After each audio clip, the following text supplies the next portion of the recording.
wabarakatuh. Om Swastiastu, Namo Buddhaya, dan salam kebajikan. Pada kesempatan kali ini kami dari kelompok 4 akan memaparkan materi terkait hak atas kesehatan dalam pasal 28H Undang-Undang Dasar 1945. Kesehatan merupakan kebutuhan dasar setiap manusia dan menjadi salah satu unsur penting dalam menunjang kualitas hidup. Oleh karena itu, negara memiliki tanggung jawab untuk menjamin hak masyarakat dalam memperoleh pelayanan kesehatan yang layak. Kami akan membahas pengertian hak dan kesehatan, landasan hukumnya, pandangan para ahli, implementasi di Indonesia, hingga berbagai permasalahan yang masih dihadapi. Hak atas kesehatan adalah hak dasar setiap manusia untuk memperoleh derajat kesehatan setinggi-tingginya, baik secara fisik, mental, maupun sosial. Menurut WHO, kesehatan merupakan keadaan sejahtera secara fisik, mental, dan sosial, bukan hanya sekedar terbebas dari penyakit. Artinya, kesehatan tidak dipahami sebagai kondisi tubuh yang sakit, tetapi juga mencakup kesehatan mental, lingkungan yang sehat, serta akses terhadap pelayanan kesehatan yang memadai. Dengan demikian, hak atas kesehatan dapat dipahami sebagai hak warga negara untuk hidup sehat secara menyeluruh. Kesehatan masyarakat Indonesia memiliki landasan hukum yang kuat, terutama pada pasal 28H ayat 1 Undang-Undang 1945 yang menyatakan bahwa setiap orang berhak hidup sejahtera lahir dan batin, mendapatkan lingkungan yang baik dan sehat, serta memperoleh pelayanan kesehatan. Dari pasal tersebut terdapat 3 poin utama, yaitu hak untuk hidup sehat, hak atas lingkungan yang sehat, dan hak memperoleh pelayanan kesehatan. Selain itu, hak atas kesehatan juga diperlukan melalui Undang-Undang Nomor 36 Tahun 2009 tentang kesehatan serta Undang-Undang Nomor 39 Tahun 1999 tentang hak asasi manusia, yang menegaskan bahwa kesehatan merupakan bagian dari hak asasi setiap warga negara. Selain itu, menurut Suarjono Suekanto, hak atas kesehatan merupakan bagian dari kesejahteraan sosial yang wajib dijamin oleh negara sebagai bentuk perlindungan terhadap masyarakat. Selanjutnya, Amartya Sen menyatakan bahwa kesehatan adalah bagian dari kapabilitas dasar manusia untuk hidup layak. Artinya, jika seseorang tidak sehat, maka kemampuan untuk belajar, bekerja, dan berpartisipasi dalam kehidupan sosial juga akan menurun. Kemudian, Paul An menjelaskan bahwa hak atas kesehatan tidak hanya terbatas pada pelayanan medis, tetapi juga mencakup akses air bersih, sanitasi yang baik, gizi yang cukup, dan lingkungan yang sehat. Berdasarkan pandangan tersebut, dapat dipahami bahwa hak atas kesehatan memiliki cakupan yang luas dan sangat penting bagi kehidupan manusia.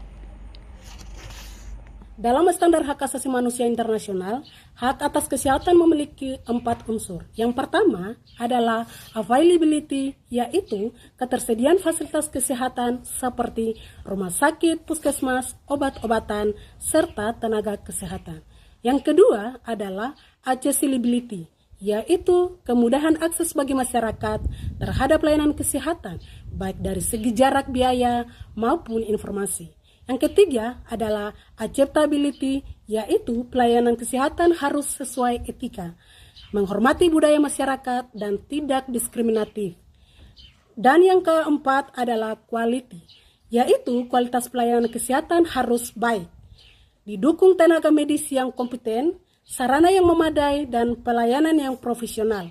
Keempat unsur ini menjadi indikator penting dalam terpenuhi hak atas kesehatan. Dalam menjamin hak atas kesehatan, negara memiliki 3 kewajiban utama. Yang pertama adalah menghormati atau respect, yaitu negara tidak boleh menghambat masyarakat dalam memperoleh pelayanan kesehatan. Yang kedua adalah melindungi atau protect, yaitu negara wajib melindungi masyarakat dari hal-hal yang membahayakan kesehatan, seperti peredaran obat palsu, makanan tidak layak konsumsi, atau pelayanan yang diskriminatif. Yang ketiga adalah memenuhi atau fulfill, yaitu negara harus menyediakan fasilitas kesehatan, tenaga medis, obat-obatan, serta program kesehatan bagi masyarakat. Dengan kata lain, negara memiliki peran penting dalam memastikan hak kesehatan benar-benar dirasakan oleh seluruh masyarakat. Penerapan hak atas kesehatan dapat dilihat melalui program pemerintah, contohnya BPJS Kesehatan, yang membantu masyarakat memperoleh layanan kesehatan dengan biaya yang lebih terjangkau. Selain itu, terdapat program imunisasi nasional yang bertujuan mencegah penyebaran penyakit menular. Kemudian, keberadaan puskesmas sebagai fasilitas kesehatan tingkat pertama juga menjadi bentuk nyata upaya pemerintah dalam mendekatkan pelayanan kesehatan kepada masyarakat termasuk di daerah terpencil. Namun dalam pelaksanaannya masih terdapat berbagai permasalahan. Di antaranya adalah ketimpangan fasilitas kesehatan antara kota dan daerah terpencil, kekurangan tenaga kesehatan, pelayanan yang belum merata, serta biaya kesehatan yang masih dirasa berat bagi sebagian masyarakat. Permasalahan ini menunjukkan bahwa penemuan hak atas kesehatan masih memerlukan perhatian dan perbaikan yang berkelanjutan. Salah satu contoh nyata adalah akses kesehatan di daerah terpencil Papua. Masih terdapat masyarakat yang harus menempuh perjalanan jauh, bahkan berjalan kaki berjam-jam untuk mencapai fasilitas kesehatan. Selain itu, beberapa wilayah juga masih mengalami keterbatasan tenaga medis serta ketersediaan obat-obatan. Jika dianalisis berdasarkan unsur hak kesehatan, kondisi ini menunjukkan masih kurangnya ketersediaan fasilitas, sulitnya akses, dan belum optimalnya kualitas pelayanan. Hal tersebut menunjukkan bahwa hak atas kesehatan belum sepenuhnya terpenuhi secara merata. Dalam kehidupan sehari-hari, hak atas kesehatan sebenarnya dapat kita lihat dari hal-hal sederhana seperti tersedianya air bersih, lingkungan yang bebas, sampah sanitasi yang baik, dan kemudahan akses ke fasilitas kesehatan seperti puskesmas atau rumah sakit. Hal-hal sederhana ini merupakan bagian nyata dari kesehatan. Sebagai penutup dapat disimpulkan bahwa hak atas kesehatan merupakan hak asasi manusia yang dijamin dalam pasal 28H Undang-Undang Dasar 1945. Negara memiliki kewajiban untuk melindungi, menghormati, dan memenuhi hak tersebut melalui pelayanan kesehatan yang merata, berkualitas, dan dapat diakses oleh seluruh masyarakat.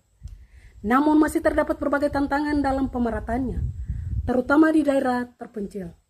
Dengan demikian pemaparan materi kami, mohon maaf apabila ada kekurangan selebihnya. Kami ucapkan terima kasih. Shalom, Assalamualaikum warahmatullahi wabarakatuh.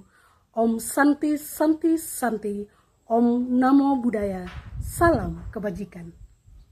Semakin aku menjauh, semakin jiwa tak bisa terpisahkan.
Yang dulu milik aku.